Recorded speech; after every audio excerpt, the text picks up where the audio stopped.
प्रिय छात्रों, जैसा कि पिछले दिन हम सब हिंदी काव्य संकलन से सूरदास द्वारा रचित पद की व्याख्या कर रहे थे, उसी कड़ी में आगे बढ़ते हुए आज अगले पद की व्याख्या होगी। पद: मेरो मन अनत कहाँ सुख पावे, जैसे उड़ जहाज को पक्षी फिर जहाज पर आवे। कमल नयन को छाड़ी महात्म और देव को ध्यावे। परम गंग को छाड़ी पियासो दुर्मति कोप खनावे। जिहि मधुकर अम्बुज रस चाख्यो क्यों करील फल भावे।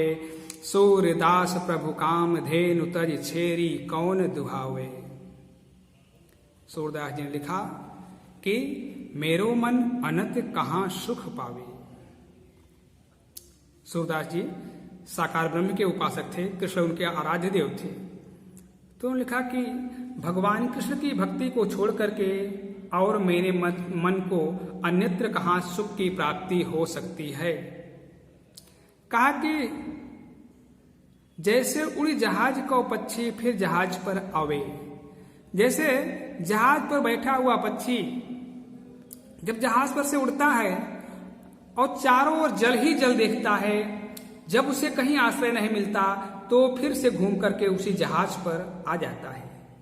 ठीक उसी प्रकार से मेरा मन सांसारिक विषय वासनाओं के पीछे भटकता है, लेकिन जब उसे कहीं आश्रय नहीं मिल पाता तो फिर से घूम करके भगवान कृष्ण की भक्ति में ही लीन हो जाता है। मेरो मन अनंत कहाँ सुख पावे। सूरदास जी लिखते हैं कि भगवान कृष्ण की भक्ति को छोड़ करके और अन्यत्र कहाँ हमारे मन को सुख की प्राप्ति हो सकती है। कमल नयन को छाड़ी महात्म और देव को ध्यावे। कमल के समान नेत्र वाले भगवान कृष्ण को छोड़ करके भला कौन सा ऐसा महात्मा होगा जो किसी और देवता की आराधना करेगा। कमल के समान नेत्र वाले भगवान कृष्ण की भक्ति को छोड़ करके कौन सा ऐसा महात्मा होगा जो किसी और देवता की आराधना करेगा। परम गंग को छाड़ी पियासो दुर्मति कोप खनावे। कौन सा ऐसा मूर्ख व्यक्ति होगा जो प्यासो है, प्यास लगी है, लेकिन प्यास लगने पर वो गंगा नदी के पवित्र जल को त्याग करके और अन्यत्र कहीं जाकर के कूप यानी कुआं खुदवाएगा। जिहि मधुकर अम्बुज रस चाख्यो क्यों करील फल भावे। अरे जिस मधुकर ने, जिस भौरे ने, अम्बुज यानी कमल, जिस भौरे ने कमल के रस को चख लिया हो, कमल के रस का पान कर लिया हो, उसे करील का फल क्यों अच्छा लगेगा, क्यों भाएगा। सूरदास प्रभु काम धेनु तजी छेरी कौन दुहावे। सूरदास जी लिखते हैं कि जिसके पास समस्त कामनाओं की पूर्ति करने वाली कामधेनु गाय है, भला वह छेरी यानी बकरी का दूध दूहने क्यों जाएगा। मेरो मन अनंत कहाँ सुख पावे। भगवान सूरदास जी भगवान कृष्ण के भक्त थे, कृष्ण ही उनके आराध्य देव थे। तो वो कह रहे हैं कि भगवान कृष्ण की भक्ति को छोड़ करके और मेरे मन को अन्यत्र कहाँ सुख की प्राप्ति होगी। जैसे उड़ी जहाज को पक्षी फिर जहाज पर आवे। जैसे जहाज पर बैठा हुआ पक्षी जहाज पर से उड़ता है, जब उसे कहीं आश्रय नहीं मिलता तो फिर से वो घूम करके उसी जहाज पर आकर के बैठ जाता है। ठीक उसी प्रकार से मेरा मन सांसारिक विषय वासनाओं के पीछे भागता है, लेकिन जब उसे कहीं संतुष्टि नहीं मिल पाती तो फिर से वो घूम करके आकर के भगवान कृष्ण की भक्ति में ही लीन हो जाता है। कमल नयन को छाड़ी महात्म और देव को धावे। ऐसा कौन सा महात्मा होगा जो कमल के नेत्र वाले भगवान कृष्ण की भक्ति को छोड़ करके किसी और देवता की आराधना करेगा।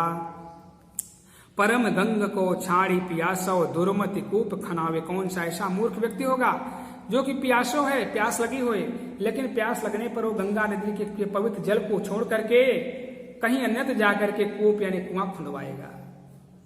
सूरदास प्रभु कामधेनु तच्छेरी कौन दुहावे। सूरदास जी लिखते हैं कि जिसके पास समस्त कामनाओं की पूर्ति करने वाली कामधेनु गाय है, भला वह छेरी यानी बकरी धोने क्यों जाएगा।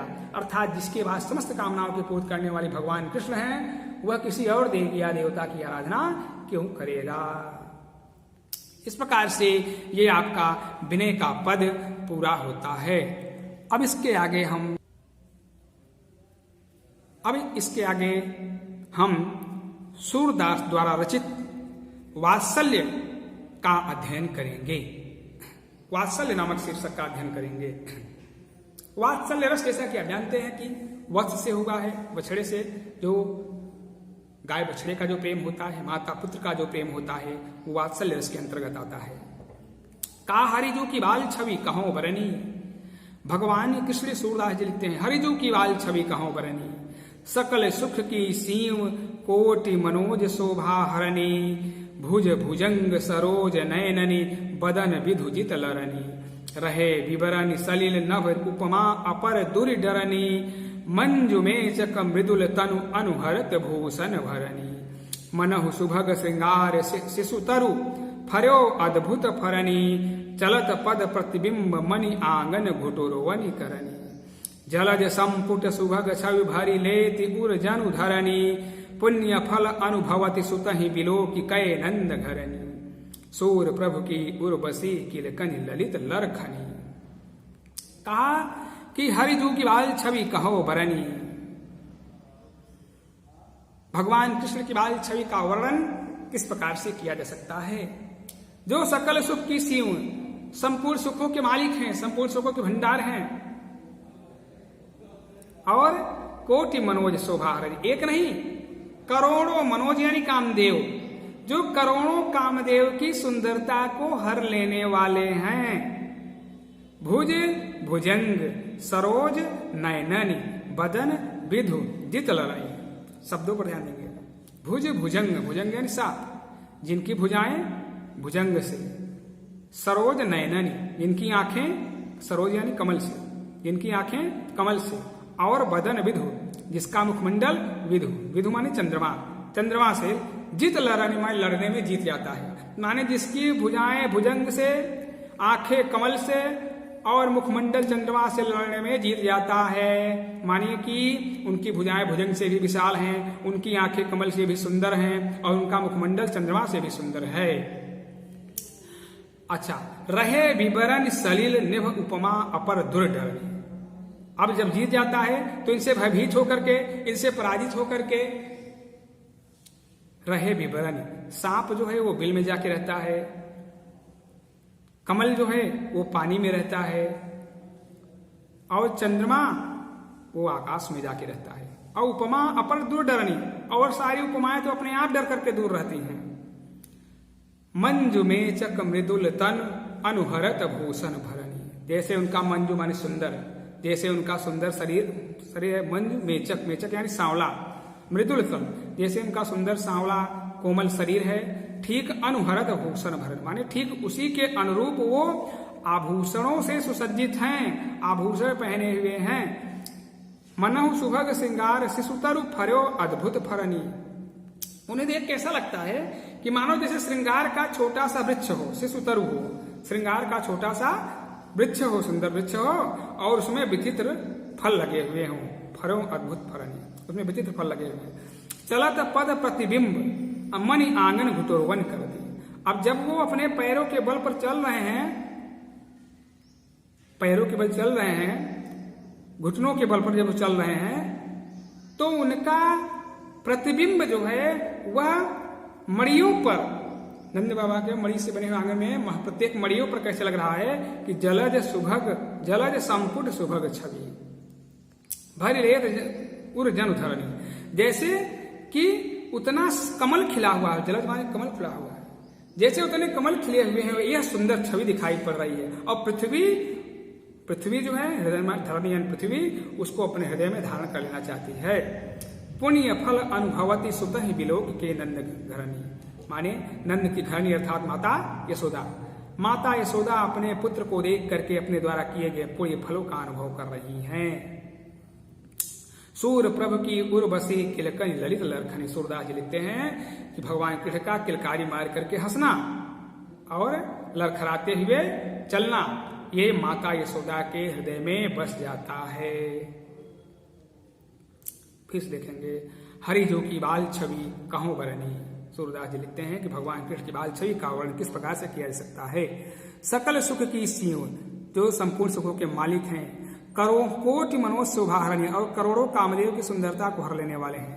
भुज भुजंग, जिनकी भुजाएं भुजंग से भी विशाल हैं, जिनकी आंख सरोज नयनन, जिनकी आंखें कमल से भी सुंदर हैं, और बदन विधु, जिनका मुखमंडल चंद्रमा से भी सुंदर है। जित लड़ने में जीत जाता है, यानी कि उनकी भुजाएं भुजंग से, आंखें कमल से सुंदर हैं, और चंद्रमा, उनका मुखमंडल चंद्रमा से भी सुंदर है।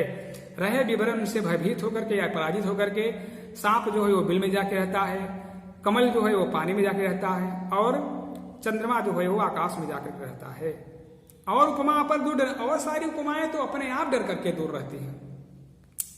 जैसे मंजू मेचक मृदुल तनु अनुहरत भूषण वरण, जैसे उनका सुंदर सांवला कोमल शरीर है, ठीक उसी के अनुरूप वो आभूषणों से सुसज्जित हैं। मनोह सुभग श्रृंगार शिष्ट तरु, मानो जैसे श्रृंगार का कोई छोटा सा वृक्ष हो, उन्हें देख के ऐसा लग रहा है कि श्रृंगार का कोई छोटा सा वृक्ष हो और उसमें विचित्र रंग के फल लगे हुए हों। चलत पद प्रतिबिंब मणि आंगन घुटोरोवन कर, जब अपने घुटनों पैरों के बल पर, घुटनों के बल पर जो है वो चलते हैं आंगन में, मणि से बने हुए आंगन में चलते हैं, तो उनका जो प्रतिबिंब है वो इस प्रकार से लगता है कि जलद संपुट सुभग छवि, ऐसा सुंदर लगता है कि जैसे एक मड़ियों पर उतने कमल खिले हुए हों, और पृथ्वी उसे अपने हृदय में धारण कर लेना चाहती हो। पुण्य फल अनुभवती सुत ही बिलोक के नंद घरनी, नंद की घरनी अर्थात माता यशोदा अपने पुत्र को देख करके अपने द्वारा किए गए पुण्य फलों का अनुभव कर रही हैं, महसूस कर रही हैं। सूर्य प्रभु की उर्वशी किलकनी ललित लरखें। सूरदास जी लिखते हैं कि भगवान कृष्ण का किलकारी मार करके हंसना और लड़खड़ाते हुए चलना माता यशोदा के हृदय में बस जाता है। इस प्रकार से आज विनय और वात्सल्य का ये वर्णन हुआ। अब इसी कड़ी में कल भ्रमर गीत का अध्ययन करेंगे।